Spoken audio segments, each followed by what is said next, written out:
Shows like SpongeBob SquarePants and Are You Afraid of the Dark brought us so much joy back in the day, but as we look back, they seem different now, and while some fan theories are positive, the majority are dark. In fact, buying into them would be like destroying your childhood. If you want to forever have a completely untainted view of Nickelodeon shows,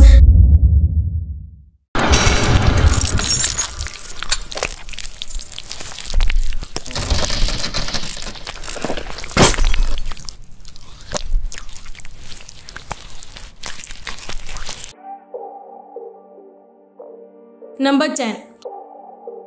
Are You Afraid of the Dark? It was the show whose very name was Dare, a trial of courage testing your mettle to stay up past bedtime, hang with the older kids and listen to terrifying tales without squealing. The show centered around a diverse group of kids who snuck to tell scary stories in the woods around a campfire. The Midnight Society took its rule and membership very seriously. You could only join if everyone voted that your spooks were worthy enough. If you're doubtful of just how real Are You Afraid of the Dark got with its subject matter, let's go through a brief list of things that happen to children in the series. A love-struck kid is violently drowned in the school pool by a swamp monster, the tale of the dead man's float. A teen is haunted by the ghostly trauma of his dead best friend, whose life he failed to save, the tale of the shiny red bicycle. A girl gets locked in a room and forgotten until she starves to death, the tale of the lonely ghost. And yet another ghost boy freezes to death after hiding in the woods to get away from a criminal, the tale of the frozen ghost. Number 9. Big Pete was schizophrenic.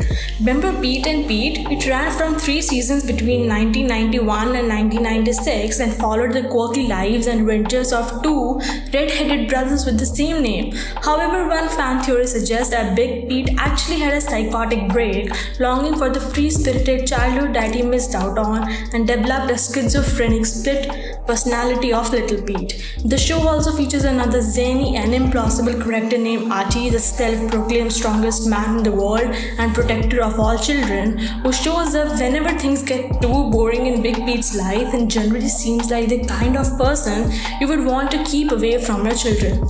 Maybe the reason Little Pete and Artie are such good friends is because they are both hallucinations from the same shattered mind. Number 8. SpongeBob is dark. Who lives in a pineapple under the sea? SpongeBob SquarePants does, along with Squidward, Gary, Patrick, Sandy, Mr. Krabs, Plankton, and Karen, the computer wife.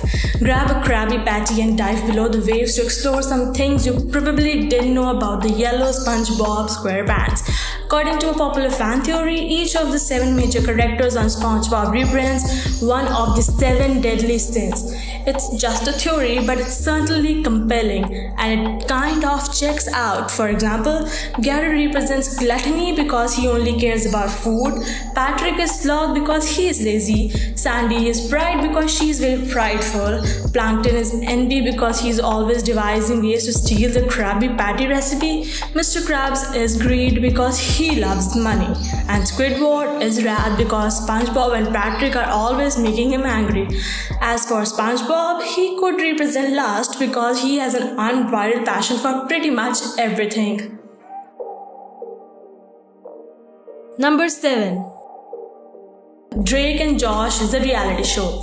We have already established that Drake and Josh takes place within the same shared universe as iCarly, Sam Cat, and by extension Victorious. However, one fan theory takes things to a whole different level of meta, suggesting that Drake and Josh is a reality show within a show. This is why every episode opens up with Drake and Josh speaking directly to the camera like a behind-the-scenes talking head from The Office. There's also an episode of iCarly where Drake and Josh is playing Carly's TV, and the kids on Victorious refer to it by name as TV show. So the only way all the shows can take place in the same universe as if Drake and Josh is a TV show within that universe. Number 6. Clarissa explains it all. Though this theory has been debunked, it was still an interesting idea. The original theory claimed that Clarissa talked about naming a future son Ned on the series finale, and on one disclassified episode, Ned explained how his second surname was Darling. The theory continued by claiming that Ned didn't like his absentee father named Sam on a season 5 episode. The whole thing was clearly false because the finale of Clarissa didn't include anything about naming a child Ned, and there was no season 5 or declassified at all. Number 5. Steve from Blue's Clues was a drug addict. Blue's Clues has always had a strange amount of drug rumors constantly surrounding it from one form or another. When Steve left the show in a time before the internet could easily debunk death hoaxes, rumors of the actor suffering a drug overdose was rampant. Although the actor himself has confirmed he is alive and well, it spawned a widely believed fan theory that the reason Steve is able to talk to his dog, mailbox, and household appliances is because he is tripping on some seriously hard drugs. He also believes he can leap into paintings to explore different worlds. He sees everything around him as a cartoon, and he has an insanely difficult time figuring out even the simplest clues that his dog leaves for him. Like, his cognitive abilities have been destroyed by years of killing brain cells. Number 4. Crazy Steve kidnapped iCarly.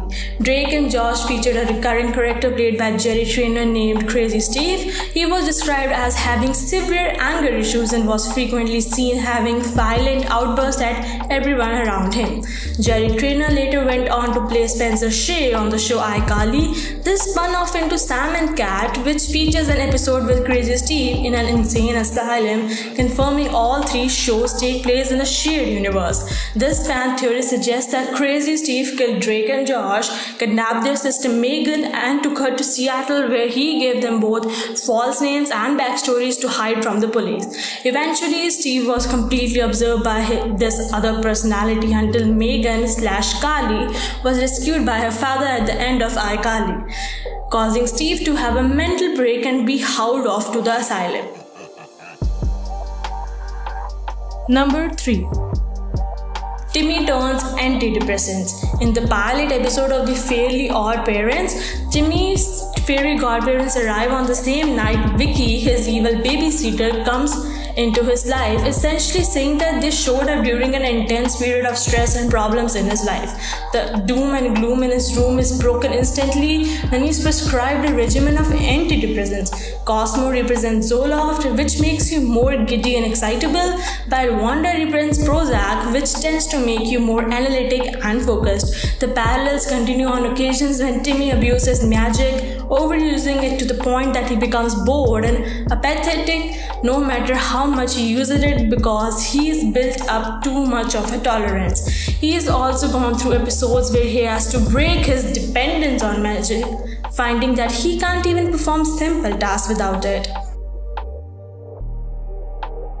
Number 2. SpongeBob was reborn. If you have watched an episode of SpongeBob SquarePants in the last few years, you have probably noticed that it seems like a very different show from its early years. SpongeBob looks a lot more different, he isn't as funny, and he seems to be a lot more childish. In fact, SpongeBob almost seems like a completely different character. The big change took place in the SpongeBob SquarePants movie. Towards the end, SpongeBob and Patrick are dried out and seemingly killed before their Tyreus miraculously bring them back to life. Except that's not what happened. In the ocean, when a piece of a sea sponge or starfish breaks off, it regenerates a new body around that piece. SpongeBob and Patrick both died and came back to life. Number 1. Timmy Turner is Danny Phantom? How cool would it be if Timmy Turner grew up and became Danny Phantom? They both do look very much alike from the hairstyle, thick eyebrows and blue eyes. Even both of their parents look and similar. Do these Nickelodeon shows have a secret connection between Timmy Turner and Danny Phantom? Well, let's see the answer. If you remember the fairy godparents as much as I do, Cosmo and Wanda grant his every wish. They also bring him to and fro within the fairy world. When Timmy turns 13, he loses his fairies and every single memory of them. Let's assume that Timmy wishes to remember his fairies before losing them, but it's against the rules obviously. Instead, Timmy wishes to be a different, cooler person. Danny Phantom. Another coincidental thing that happened is that this classmates still appear the same. Did Trixie become Paulina? AJ becomes Tucker and Judy becomes Sam and Chester becomes Dash? I don't know, maybe yes. And that would be all for today's video, guys. I hope you're enjoying our videos on the channel. If you do, please don't forget to give it a like. Subscribe to The Unleashed for daily jaw-dropping content. Until next time, keep vibing.